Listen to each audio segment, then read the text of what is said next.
that if they lose 2/3 of it, they're still making 5 times what they paid. You know, the money in it's unbelievable. Well, how do you pay for it when you're inside? You get family, friends to put money in bank accounts, or, you know, tattooing, other services that you can supply, you know. And why did you swap from heroin and crack cocaine to spice? Mainly because it doesn't show up on urine tests, so I didn't lose any time over it. Because I lost a lot of time in the past through positive tests. And what effect would you say it has on inmates?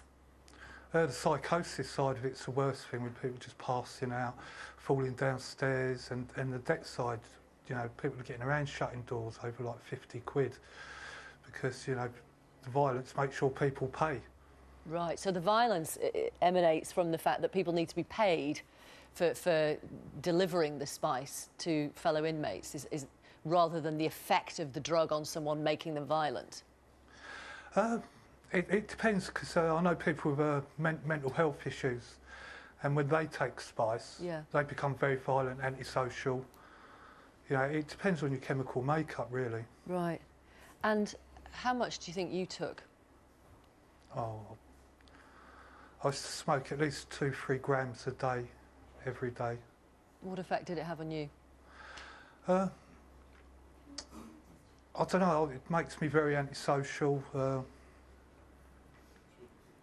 I don't know, very guarded, don't trust nobody, paranoia.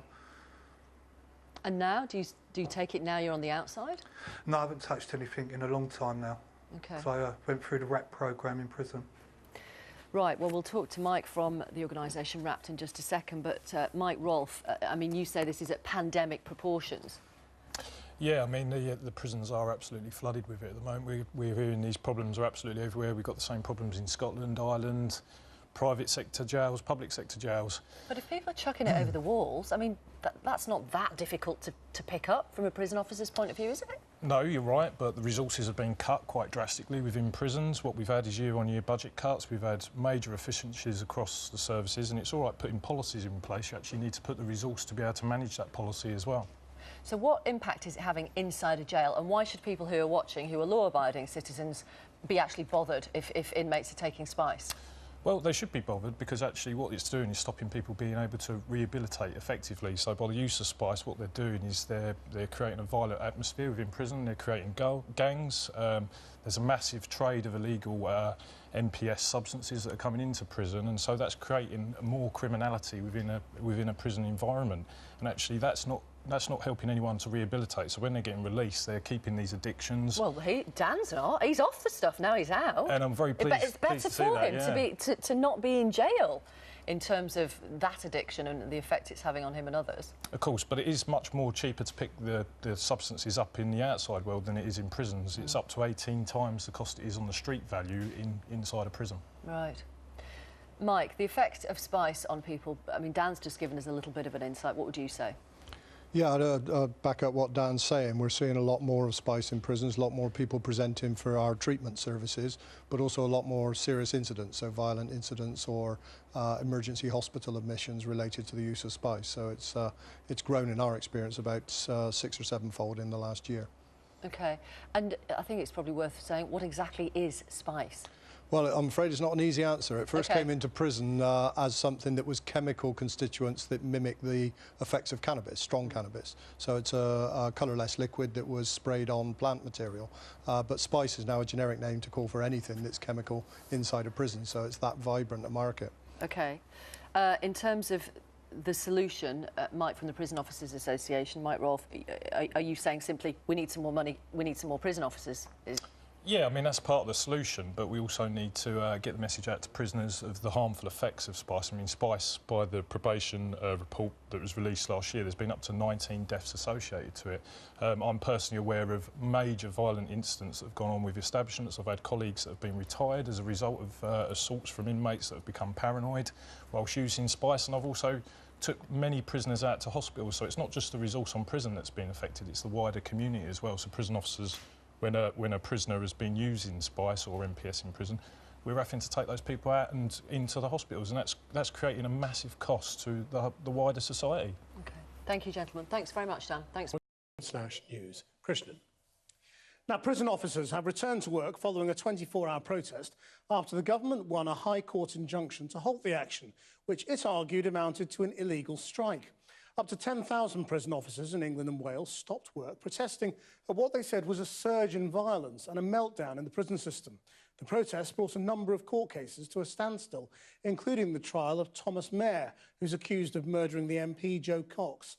Our Home Affairs correspondent Andy Davis reports. In Cardiff, as elsewhere, the protest started early this morning. Here we counted around 50 officers outside, responding only to emergencies. Inside, all visits were cancelled, we were told, all workshops. It was meals and medication only, said one officer. Another said they'd had enough of the violence, citing two very recent incidents. Saturday, two members of staff were assaulted by a prisoner after being escorted out of domestic visits. Badly injured? Cuts and bruises, blow to the head on another prisoner. Both were sent home, one for treatment and yet to return. It's symptomatic, say the main prison officer union, of a deteriorating situation. It was a breakdown in talks with government officials over safety issues which triggered this action, and it comes at the end of a very difficult fortnight for the prison service. Last week, here at Pentonville in North London, these two men, Matthew Baker on the left and James Whitlock, escaped. They've since been caught. While earlier this month, up to 200 inmates went on the rampage through Bedford Prison, it took riot officers more than 6 hours to take back control, which is exactly what the Justice Secretary wanted to do today. Over the last 2 weeks, my team has been holding talks with the POA on a range of measures to improve safety. These talks were due to continue this morning. Instead, the POA failed to respond to our proposals and called this unlawful action without giving any notice. We are taking the necessary legal steps to end this unlawful industrial action. It's illegal for prison officers to take industrial action, but the POA claimed it was the government who was breaching its duty to officers. The argument ended up in the High Court this afternoon, where the Ministry of Justice applied for and secured an injunction to halt the action. The danger, one of their lawyers said, had been ramping up by the hour. The MOJ said they expected officers to return to work with immediate effect. Well, it's nearly an hour and a half since that injunction was granted, and they're still outside the prison here in Cardiff. They're awaiting clarification, they say, from others. But if they have to go in, then their message to the government is this: we need to know we're safe. It's as simple as that. Shortly afterwards, the Prison Officers Association told its members protesting across England and Wales to comply with the injunction. Its General Secretary told Channel 4 News today's action worked. The MOJ had got the message. Andy Davis reporting. We're joined now from North London by the chair of the Prison Officers Association, Mike Rolfe. Mike Rolfe, the government claims that it is doing something about this crisis by putting in another 2,500 prison officers across Britain. Is that not enough? Well, they can't recruit and retain staff as it is, so increasing the prison officers' numbers simply just isn't going to cut it. They need to sort out the recruitment and retention crisis, but similarly, we don't believe 2,500 is enough. Back in 2010, since 2010, we've lost over 7,000 prison officers and 10,000 operational staff. Well, it would suggest that if they can offer the right money, they'd get a good lot of them back. Potentially, and that's one of the things we really wanted to secure. Is we wanted to talk about health and safety issues. We didn't want to bring pay into it at all, but one of the big issues is about recruiting and retaining staff. It's simply boots on the landing that makes prisons safe, and at the moment their own statistics show that prison numbers are falling. In the last 12 months they fell by over 416. Well, I mean, this is really a genuine crisis, probably one of the worst crises in the prison system in the last few decades. I mean, you've got prisoners who are locked in all day in their cells. You've got people unable to attend court. The Joe Cox murder case has had to be suspended because they couldn't get the defendant to court. How long can this go on? Well, we've obviously we've tried to take as much as a responsible approach as we can, but at the end of the day, the employer and government have blood on their hands here. There's been murders within prisons, there's been prison staff that have been killed, escorting prisoners, we've got assaults daily, 16 members of staff, 65 assaults every day. As a prison officer, you've got a 1 in 3 chance of being assaulted each and every year. That's just simply unacceptable. We needed to act, and we needed to act now. Have you had any access to the Minister? We've been reassured that we will get a meeting with the Minister within the next 48 hours. That was the only reason we called off our action, because we would have continued even though we was breaching the injunction. We realised the seriousness of that, but this is about people's lives, their safety, and that's more important than actually my freedom, to be honest. So normal service will be restored tomorrow for 48 hours, or right now. What are you demanding out of the Minister that will enable you to continue working after that? Well, our demands haven't changed. We still want her to enforce safe regimes in both the public and private prison service throughout England and Wales. And then we want her to talk to us and reach an agreement on how we suitably recruit and retain prison officers. It's a very simple request. It's one that we've been asking for 2 weeks, and we simply haven't had it. And I would have to refute the fact that we were meant to meet the MOJ today. We were very clear that our deadline was the 11th of November, and they've painted us out to be liars. What they've in fact done is actually lied in the House of Commons and to the press to secure their injunction. Mike Rolfe, thank you very much indeed for joining us. Mike Rolfe, the chair of the Prison Officers. The rioting in Birmingham prison. 240 prisoners have been transferred out of the prison now. Joining us now, Mike Rolfe, chairman of the Prison Officers Association. Mike, thank you very much for being with us. Can we be very straightforward about this? To what can we attribute the complete breakdown in law and order inside HMP Birmingham? Well, it's indicative of what's going on around the prison system at this minute in time. We've got a state of prisons that's in absolute crisis. We've got prison officers that are short in their numbers. They're leaving in their droves because they can't physically stand doing the work that they're being pushed to do anymore. It's tough, it's degrading at times. It's also, there's no empowerment for prison officers. They're treated like absolutely, you know, the second-class citizen within a prison system now. So people are leaving, they're not doing the job, and staffing at Birmingham's gone down, staffing across the system's gone down. There's nothing to recruit and retain prison officers that's worthwhile. The pay deal on offer just simply isn't worth it for people. The longevity of a prison officer's never been that particularly long either, so working to 68 because we're linked to the state pension age is really off-putting. It's a catastrophe, really. We've heard from you, from the Prison Officers Association, that particular to Birmingham, we've seen perhaps as many as 30 staff leaving their posts in the past few weeks. Can we join the dots between the departure of those staff and the events of yesterday?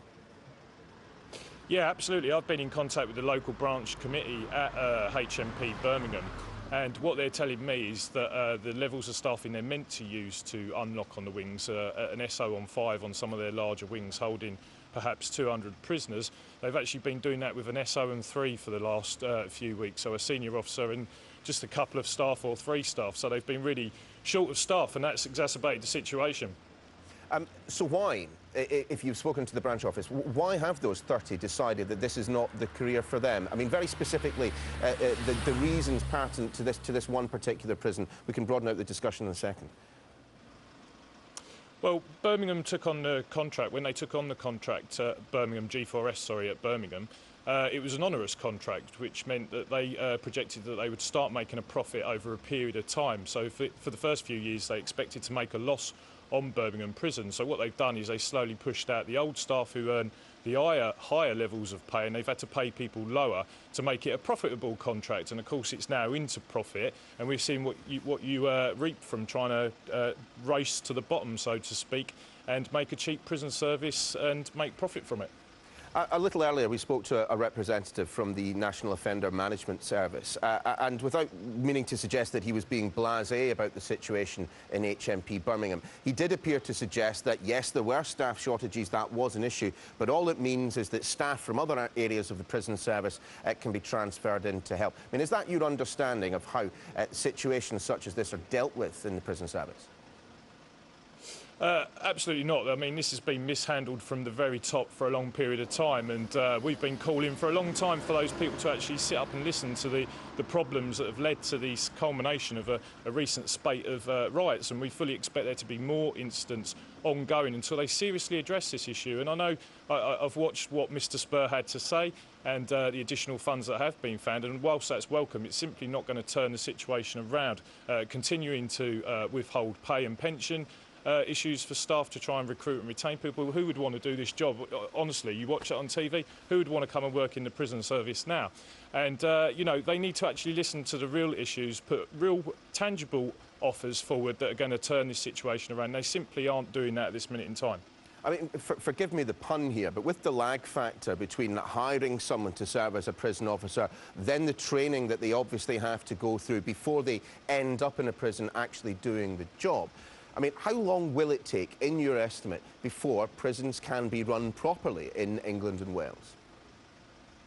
Yeah, it's going to take some time. I can't disagree with what Mr Spur said earlier today, that it will take some time to turn this around, but they're still not going to recruit and retain people. The attrition rate last year of prison staff across the system was over 500 less than what they recruited. Now, they've been on mass recruitment for 2 years and they still simply can't get the people through the door.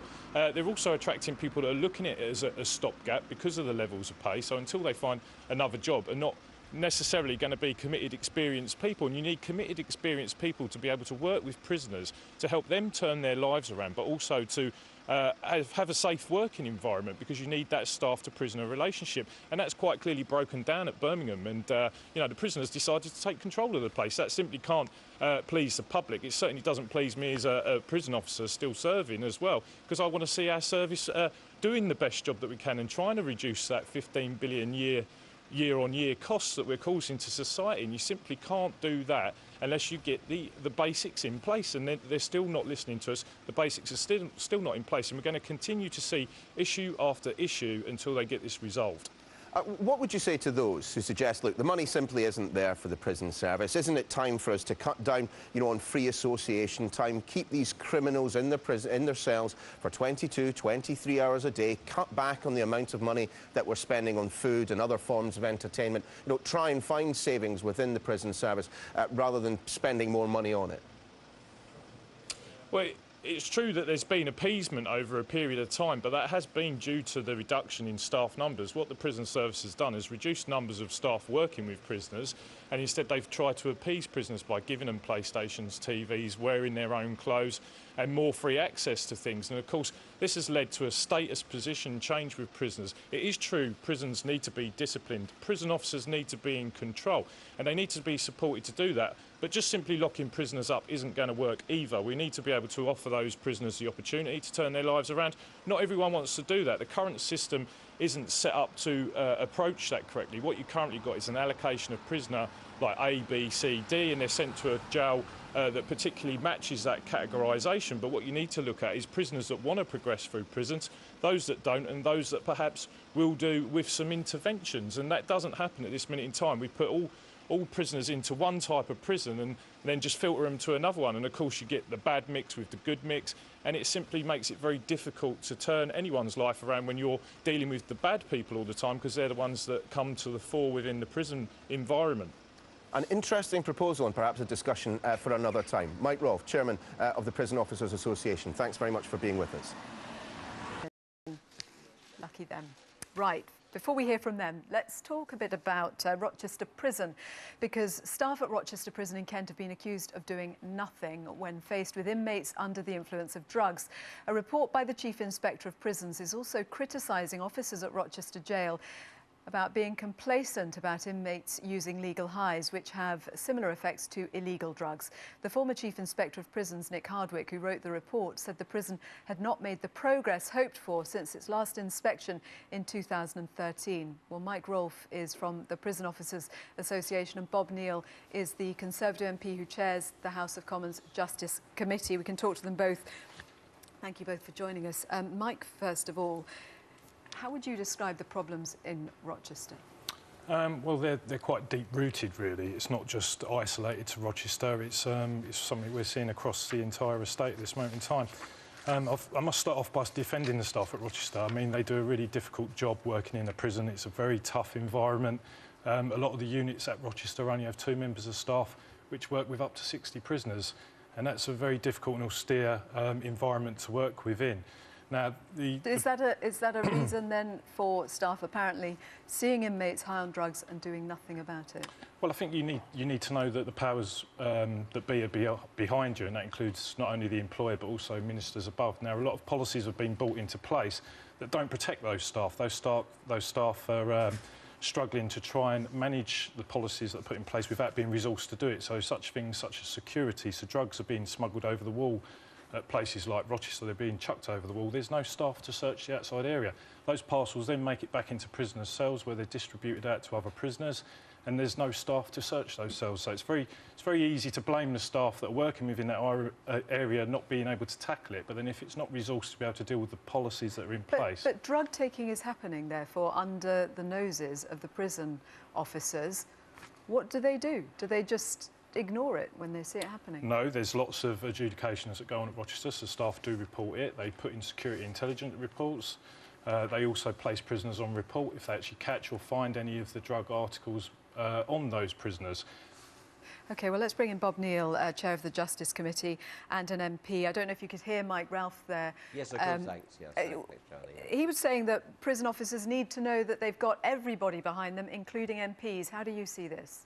Well, they've got full backing in terms of doing what's necessary. And, of course, Michael Gove, you remember, with the problem that blew up only earlier in the week with Medway, Young Offenders Institution down the road, was very quick about getting the top management in to get things sorted out. And they are putting in place, Mike's right, issues to deal with some of these real problems with these new legal highs. You know, it's a new type of technology almost. We're even finding instances of drones being used to get drugs into prisons. So it's a really serious matter, and the management of NOMS have really, that's the National Offender Management Service, have really got to get a grip on this. But equally, it's worth saying, Nick Hardwick's report does say that actually that Rochester is staffed up to its proper levels, so it's not shortage of staff. And the real thing it needs to do is his phrase, to get the basics right. And I would have thought, I'm sure Mike would agree, being able to tackle people who are clearly high on drugs is part of the basics. So who do you blame? I think we do need to, first of all, make sure that the top management of NOMS is really in touch with what's on the ground. It is tough being a prison officer, actually, when you're doing it on a day-to-day basis. But basic managerial techniques, things like, I notice he points out things around not keeping the prison clean enough, issues around the quality of the food, getting people to their work sessions on time. Now, none of that's rocket science. I think that is the sort of thing that really needs to be tackled. Mike said when you've got 2 members of staff working with 60 inmates in very difficult conditions, can they be expected to do all of that? Well, the interesting thing about that is that the Chief Inspector himself said that Rochester was staffed up to its proper level. There are some establishments where I do think it's tough for prison officers because they're understaffed. But interestingly, Rochester seems not to be one of them. So there must be other reasons that we need to get to the bottom of, because everybody, prison officers, governors and staff, all want to see this sort of problem sorted out. Do you have any suspicions on what those reasons might be? Without going into the detail, I think it's difficult for a select committee to say that, but we have had the top management of the National Offender Management Service in before us, and I'm sure we will be wanting to again. We've got a new Chief Inspector of Prisons, and it's certainly something that our committee will be wanting to talk to him about, because we need to join it up properly, if you like, right from the top of the system, right the way through to the officer on the front line. So what would your first question be to those people? What I want to know, first of all, is what are their monitoring processes? I'd like to know why is it that there has not been the progress at Rochester that there should have been, that there was hoped that there would be. There are some positives in the report, but I do think we need to find out why. The previous report indicated some difficulties, and in some areas it may even have gone backwards somewhat.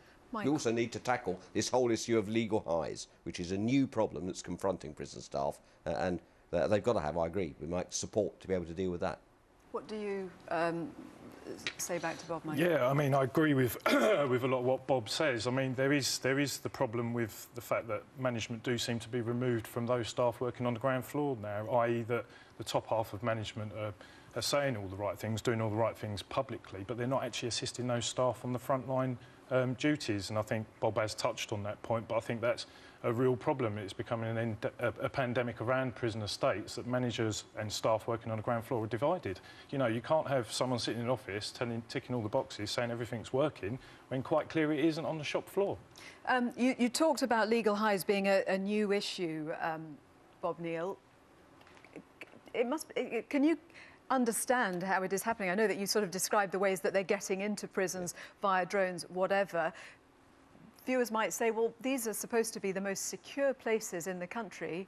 How on earth do drugs get inside? Can you understand that? I can perfectly understand that surprise that people feel. There are, as I'm sure Mike will know from his experience, many ways in which people can try and smuggle things in, unfortunately. Sometimes through visitors, sometimes instances of we've found books being soaked in the legal highs. So drones is a new development. In the old days, it used to be this issue of throwing things over the wall and so forth. Unfortunately, we've always had an issue with drugs in prisons. Going back to the time I can remember when I was a young lawyer practising. We need to get a grip on it. I think the key thing is it is making sure that there's that joined-up approach, as Mike says, from what's being said by the top brass at the National Offender Management Service to actually having policies and procedures which are communicated to the officers on the front line so that they can really tackle it. It sounds like it's clear where you're pointing the finger. Well, I think it's pretty clear where the evidence looks at the moment. Thank you very much, Bob Neal and Mike Rolfe. Thank you. Comment last night. So that's all the sport for now, but I will have more for you, Joanna, in the next hour. Thank you very much. See you later. A specialist squad of police and prison service staff has been formed to tackle the use of drones to smuggle contraband like drugs and phones into prisons. The officers in England and Wales will study how to catch those operating the drones to deliver contraband direct to prisoners' cells. Daniel Sanford reports. Wandsworth Prison last year, and a delivery direct to a cell window of a package containing drugs and mobile phones. The parcel was being carried by a cheap quadcopter drone. The invention of these easy-to-fly, remote-controlled aircraft has caused a huge security headache. Suddenly, prison walls are not much of a barrier for those wanting to smuggle contraband into jails. The Prison Service's response has been to set up a national squad of police and prison officers across England and Wales who will now pool intelligence. They will forensically examine captured drones, like this found near Pentonville Prison in London, to try to find out who was flying them, and share information about the types of quadcopters and methods used in an attempt to curb the problem. Though the Prison Service could give few details about how many officers would be involved in the drone squad or how big the budget was. Even before the squad was set up, there were some recent successes, with 3 men receiving jail sentences of over 4 years for their roles in flying drugs and phones over prison walls. Daniel Sanford, BBC News. Well, to talk more about it, with me in the studio, Mike Rolfe, Chair of the Prison Officers Association, and we're also joined by John Podmore, former head of the Prison Services Anti-Corruption Unit, who joins us from Bristol. Thank you both very much. Mike Rolfe, first of all, how much are drones being used to get stuff into prisons? Well, it's a bit of an unknown quantity at the moment. They've obviously had some findings and some seizures and some arrests and obviously jail sentences handed out as well. But because a lot of this happens at night when prisons are on minimal staffing levels, and prisoners obviously won't typically report criminality that goes on around the prison walls, it's really hard to pin down exactly how much it's happening, but it's certainly a problem in prisons. What would your assessment be, John Podmore, of how widely they're being used? Well, the Prison Service report 33 incidents a year, and I would agree with Mike, it's probably more than that. But in terms of it being a major security problem, I don't think so. I mean, the Prison Service report that it finds 10,000 mobile phones a year, and it needs to do some better analysis of where those phones are coming from. And I'm on record as saying that one of the primary sources is through a very, very small number of corrupt staff. And I think if resources are available, and they should be available, to tackle the problem of contraband coming into prisons, then it should be on corruption prevention. And I worked for many years with people like Mike and his colleagues in the POA, and had an enormous amount of cooperation in tackling corruption, and I think that's where the resources should go. The drone thing, yes, it's a problem, it's an irritant, but is it a major security issue? I don't think so. So do you think it's a waste of money, spending this money on the way that they're doing it? Well, it's very difficult to know what they're spending. They won't tell you what the budget is, they won't tell you the number of staff. It's 3 million a year. Well, is it 3 million just for drones? Is it 3 million for kind of general intelligence? The one thing I would welcome out of this is greater police prison cooperation. There were a number of senior police secondments to prison service headquarters many years ago to deal with these issues, to sort of work together, to look at intelligence, to look at tactics. Those posts were abolished, and I think if this implies that that kind of close cooperation is coming back, then I very much welcome it. What would you say would be the best use of money to crack down on this, Mike? Well, firstly, I'd say 3 million isn't really a lot of money to try and tackle this issue or tackle a lot of the issues that are going on in jail, and I think we're letting the government